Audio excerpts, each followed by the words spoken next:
こんにちは、戸井くんです。今回は僕の乗っているスズキの SV650X のインプレッションをしていきたいと思います。普通に感想を言うだけだとあんまり面白みもないんで、他のバイクと数値の比較なんかもしながらお話ししていきたいなと思います。まずこのバイクが一番最初に発売されたのが2018年で、このメタリックのカラーですね。で、この時はシートはブラックですね。で、2019年に発売されたモデルがメタリックで、シートがここからブラウンになってます。で、マイナーチェンジが入ってまして、フロントのブレーキキャリパーが片押しの2ポットから対向の4ポットに変わってますね。あと少しだけデザイン変更が入ってまして、サイレンサーのカバーがスリップがなくなってますね。で、2020年はブラックで、フレームもブラックのカラーで、2021年がブラックでフレームがゴールドのカラーの合計4種類が発売されてます。で、僕が乗ってるのは2021年モデルのフレームがゴールドのカラーですね。それではまず足つきから見ていってみましょう。前から見るとこのような感じで、僕の身長が160センチなんですが、つま先ちょんちょんというよりは母子球まで、親指の付け根までしっかりついているという感じですね。片足ブレーキペダルに乗せた状態だとかかとがつかないぐらい、あとちょっとでつくぐらいって感じですね。特に不安定さを感じることはないです。で、横から見るとこんな感じです。で、バイクにまたがったまま今バックしようとしてます。このような感じでできることにはできるんですけど、かなりちょびっとずつしか無理で、フロントのサスペンションの反動を使ってもまたがったままバックするっていうのはちょっと難しいですね。僕はいつも降りて押してバックしてます。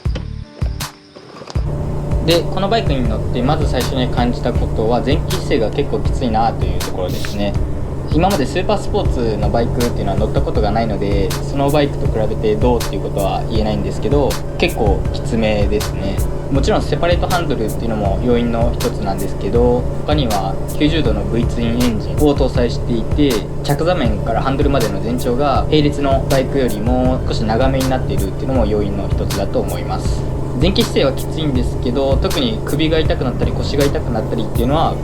感じてないですね。ただしんどいなーっていうぐらいです。で、今このバイク購入してから2500キロほど走ってるんですけど、一番最初に乗った時に感じたほどのきつさっていうのはもう感じないですね。1時間ぐらい乗りっぱなしでも全然その前傾姿勢が原因で疲れるっていうことはあんまりないですね。あとはお尻がすぐ痛くなるっていうところですかね。他の方も結構言われてると思うんですけど、僕の場合は30分ぐらいで痛いなと感じ始めて、もう1時間乗ってるとめちゃくちゃ痛いってわけじゃないけど、ムカムカして座ってられない、そういう感じですね。で、僕は結構これ致命的だったので、前の動画でも少しお話ししましたが、シートにゲルザブを入れてみました。これで痛みが全くなくなるってことはないんですけど、30分だったら全然痛くはないですね。で、1時間ぐらい連続で休憩なしで走ると痛いなという感じがする程度まで収まりました。で、あとサスペンションもよく言われてますけど、やっぱり硬いですね。納車されてその帰る日はもう振動を全部拾ってるというか、全部ダイレクトに拾う感じで、長時間乗るのはまず無理かなというぐらいの硬さですね。でも、プリロードをこんな感じで、フロントのプリロードを下から3番目に設定してあるんですけど、これを最弱にして、イヤサスも下から3番目にセットされてるんですけど、これも最弱にしたところだいぶ改善されて、特に振動が問題で疲れるっていうことはなくなりましたね。あとこれあんまり言われてる人いないんですけど、あんまりというか僕が見たところ誰も触れてないんですけど、1速のエンジンブレーキがかなり強い感じがしますね。これ1速だけで2速以上になると全然めちゃくちゃ強いっていうわけじゃなくて、普通のバイクぐらいなんですけど、1速だけなんだか異様に強いというか、この大型バイクっていうのはこのバイクが初めてなんで、それのせいかなとも思うんですけど、もう一つの要因としてはスリッパークラッチをこのバイク採用していないので、スリッパークラッチってエンジンブレーキを和らげる仕組みを持っているわけなんですけど、最近の新しいバイクっていうのは大体スリッパークラッチっていうのが採用されているみたいで、それがないのも要因の一つなのかなという感じですね。で、スリッパークラッチの副産物としてクラッチが軽くなるみたいなことがあるんですけど、特にこのバイクはクラッチが硬いと思うことはないですね。普通のバイク、操作に不便さを感じるほどの硬さっていうのはないですね。はい、ここまでなんだか悪いこと続きでしたけど、今からいいところをお話ししていきたいと思います。まず何といっても一番いいところはかっこいいところですよね。もちろんこれは好みの問題なんですけど、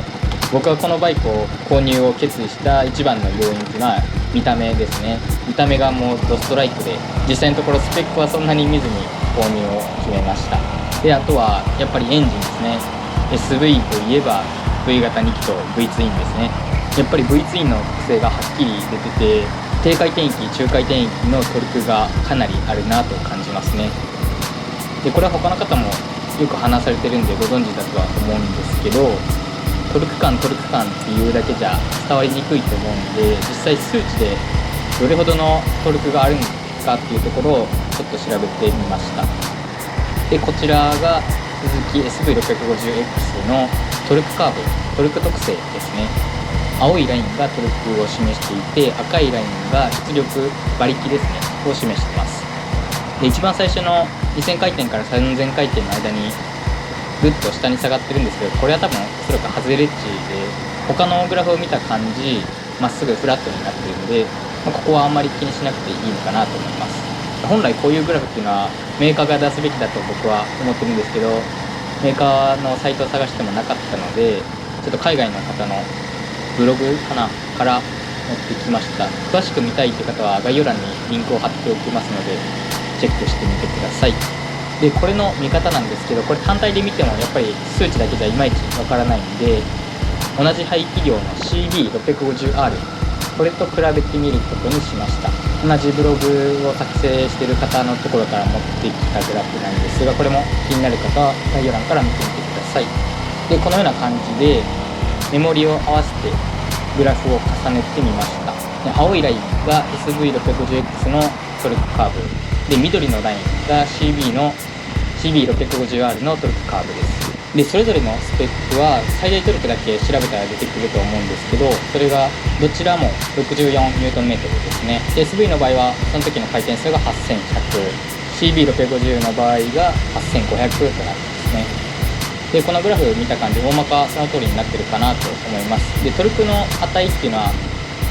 これアメリカの方だと思うんでちょっと単位が違うんですけど、大まかスペック通りの値が出てます。でパッと見ていただいたら分かるんですけど、ほとんど全ての回転域で SV が上回ってますね。最高トルクが出る8100回転のあたりまでは全部の回転域で SV が上回ってます。でこれ数値的にもはっきりやっぱり2気筒と4気筒の差がでかいなということが分かりますね。でこのトルクがあるっていうのを実際比べてどうっていうのは分かるんですけど、そのトルク感がどんなもんだっていうのはちょっと分かりにくいと思うので、他の数値を持っていきますと、教習車でおなじみの CB400 スーパーフォア、こ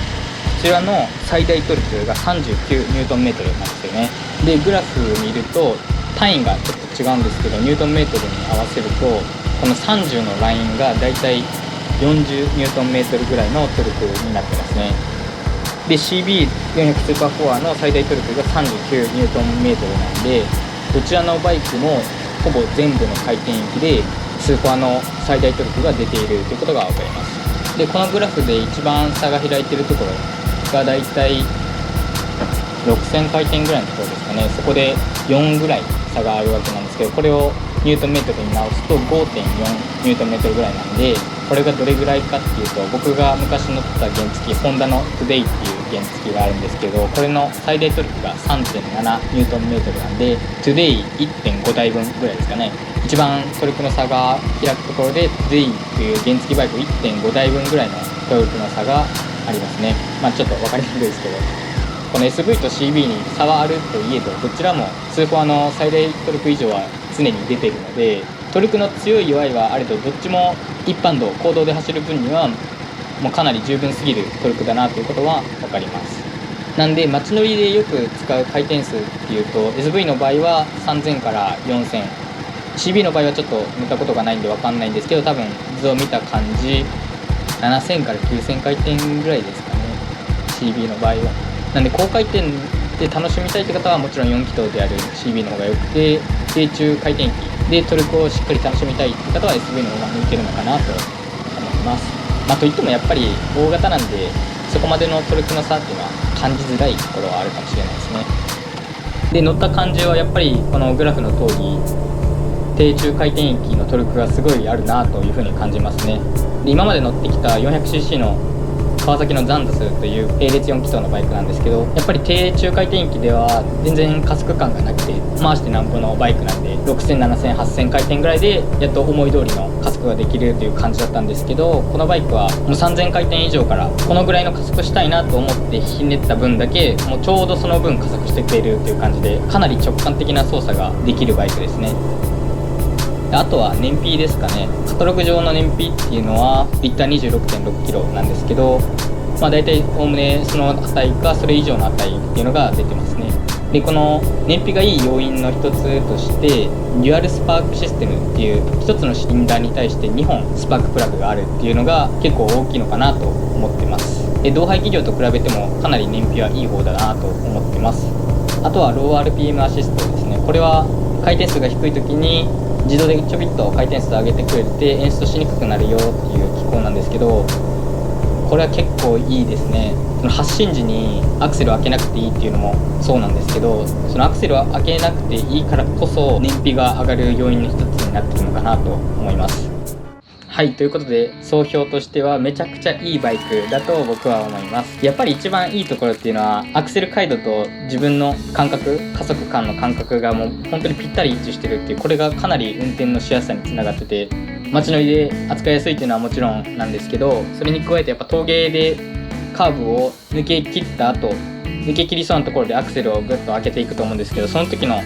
開けてすぐ加速する感じ、これがもうかなりいいですよね。しかも音もドコドコした感じでかなり好みの音で、しかも振動も嫌な振動じゃなくて心地いい振動がぐーっと加速してるぞっていう感じの振動が体に直接伝わってきて、バイクに乗ってる感を味わわせてくれるすごいいいバイクだなと思います。